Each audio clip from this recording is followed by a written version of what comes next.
There's this saying by the late comedian and social commentator George Carlin. It's the quiet ones you got to watch out for. Basically means you'll probably underestimate them and live to regret it. But what about the boring and uninteresting ones? Yeah, they're even more difficult to spot. Odette Sansom was born in 1912 in France. As a kid, she battled poor health. One serious illness left her blind for 3 years. Polio left her bedridden for more than 1 year. She overcame both, which gave her a certain respect, acceptance, and fearlessness when it came to meeting the Grim Reaper. In 1931, she married Roy Sansom. They had 3 precious daughters, and Odette was thrilled to be their mother. But in 1939, a self-important, tiny little man with an even tinier mustache brought a second war to the world, and the Sansoms moved to rural England for protection. In the spring of 1942, the British Admiralty sent out a request for photos of the French coast, drumming up support for the war effort. Odette was French and had lots of photos. She wanted to do something to help, so she packaged them up and sent them on their way. To the wrong place. She actually sent them to the War Office, which forwarded them to leadership at the Special Operations Executive, or SOE. The SOE was formed in 1940, not long after Winston Churchill took office in England. It was a clandestine organization, called by some Churchill's secret army, and others the Ministry of Ungentlemanly Warfare. He wanted them to set Europe ablaze. Take out the schmazzies. Much of their focus was espionage. Odette's photos and accompanying letter made her very appealing to the SOE, and they attempted to recruit her for their F unit, F for French. But she had daughters she didn't want to abandon. She knew that working for the SOE had a 1 in 2 mortality rate. But when she heard how her family and others were suffering under German occupation, she couldn't find anywhere in herself to say no, and entered basic training. She learned self-defense, Morse code, resisting interrogation, and operating in enemy territory. Her performance reviews? Not exactly stellar. She was, quote, excitable and temperamental, impulsive and hasty, and incapable of thinking she could ever do anything wrong. But she had assets, too. Her patriotism, her deep desire to do something for France. Her determination cleared her for duty in enemy territory. Now, during her training, they also wanted her to jump out of perfectly good planes, because that's how they inserted their operatives in enemy territory. Except that terrified her, even more so after one jump when she landed literally on her face. Yeah, so they agreed she shouldn't jump. And in October 1942, she was deployed to France by boat. When she arrived, under codename Lisa, she met the leader of the Spindle Network, Peter Churchill. No relation to Winston, but that name became vital. Odette operated as a courier. On a near-daily basis, couriers carried messages and money to operatives around the country. Just one of her main objectives, protecting radio operators at all costs. Other networks had been infiltrated, taken down by spy hunters. But the radio operators, when possible, were kept alive just long enough to convince the Allies they needed some new intel.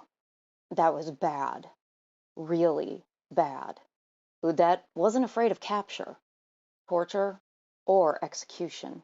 She'd already accepted the inevitable as a child, so why should she be afraid to stand up to German police? And they were everywhere. Checkpoints, hotels, even brothels. Like, geez, man, dudes couldn't even get laid safely.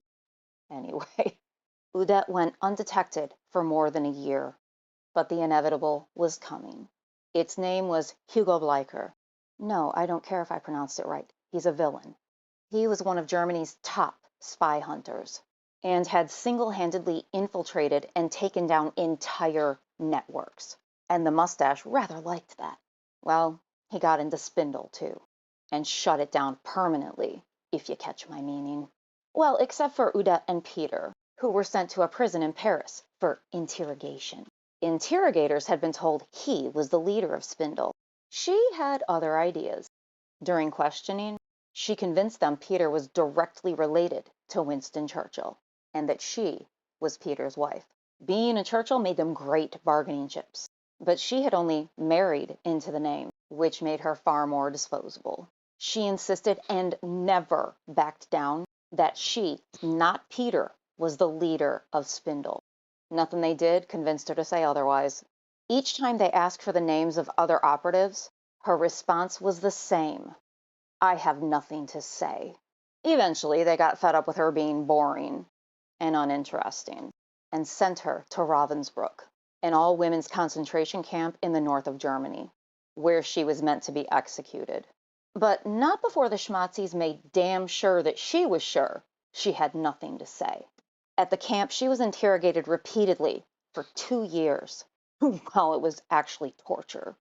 But whatever they asked, however they asked it, she never budged. I have nothing to say. The camp commandant, Fritz Surin, nope, another villain, don't care if I pronounced it right, ordered her placed in a punishment block cell where she could hear others being tortured. She was put on a starvation diet, became covered in scabs. Her hair fell out and her teeth loosened. She suffered scurvy and dysentery and fell into near coma. Oh, the camp doctor would see her, give her an injection to keep her alive, and send her on back for more. Repeatedly, she endured. They branded her back with hot metal. They ripped out all of her toenails. Even while screaming in agony, still she replied, I have nothing to say. They kept her in solitary confinement for 3 months and 8 days, during which time she saw light for only 5 minutes a day. When they turned on the overhead to look at her, she still had nothing to say. Because she never had anything to say, she saved Peter and countless others, and repeatedly infuriated Soren. But the inevitable was coming again, this time for the Schmatzis.